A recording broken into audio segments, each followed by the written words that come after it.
Bonjour à tous, je m'appelle Sarah Berry et j'ai fondé le collectif Tout en Santé qui accompagne les femmes vers un meilleur accès aux soins.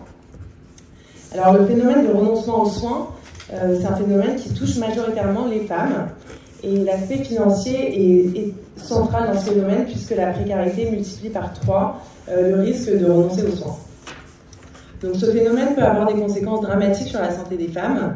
En effet, les femmes en situation de précarité ont 3 fois plus de risques de décéder de maladies cardiovasculaires que les autres. Elles développent davantage de grossesses pathologiques et ont un recours moindre au dépistage et à la prévention en général.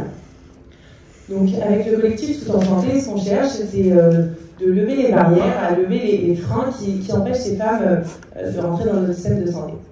Alors comment est-ce qu'on procède? À travers des réunions toutes simples, d'échanges, d'orientation, d'accompagnement. On va présenter aux femmes sur le terrain les principaux dispositifs de prise en charge publique, comme par exemple le reste à charge zéro. On les oriente également vers les professionnels de santé, vers les structures adaptées selon les spécificités de leur territoire.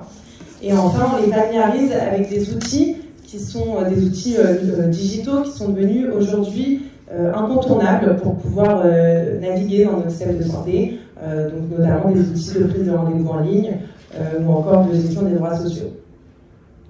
Donc pour assurer ces missions, ces actions, on a un collectif de bénévoles, de professionnels de santé qui vont mener à bien ces actions sur le terrain.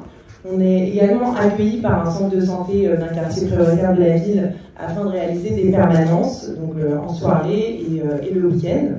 Et on a déposé en ce sens un projet au sein du budget participatif de la ville de Paris pour 2022. Donc on encourage les femmes à devenir autonomes dans leur parcours de soins et à partager autour d'elles ces outils qu'on leur a livrés pour devenir de véritables ambassadrices tout en santé. Donc moi-même, je suis spécialisée en santé publique, notamment en promotion et en prévention de la santé.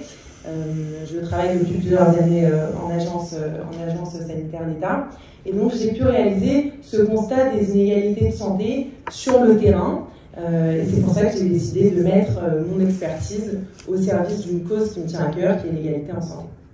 Alors aujourd'hui, de quoi on a besoin pour se développer? On n'a pas de business model puisqu'on reste un collectif et ça reste du bénévolat. C'est vraiment notre vocation et on ne développera aucun aspect financier. On a besoin d'accroître notre visibilité pour nouer davantage de partenariats avec des structures qui ont déjà un lien direct avec ces femmes, comme par exemple la Maison des Femmes avec qui on a déjà un partenariat, ou des services comme Lu dans la rue avec qui on mène des actions. Et on a besoin d'accroître notre visibilité pour compléter notre équipe de bénévoles qui veulent donner du temps pour cette cause. Je vous remercie.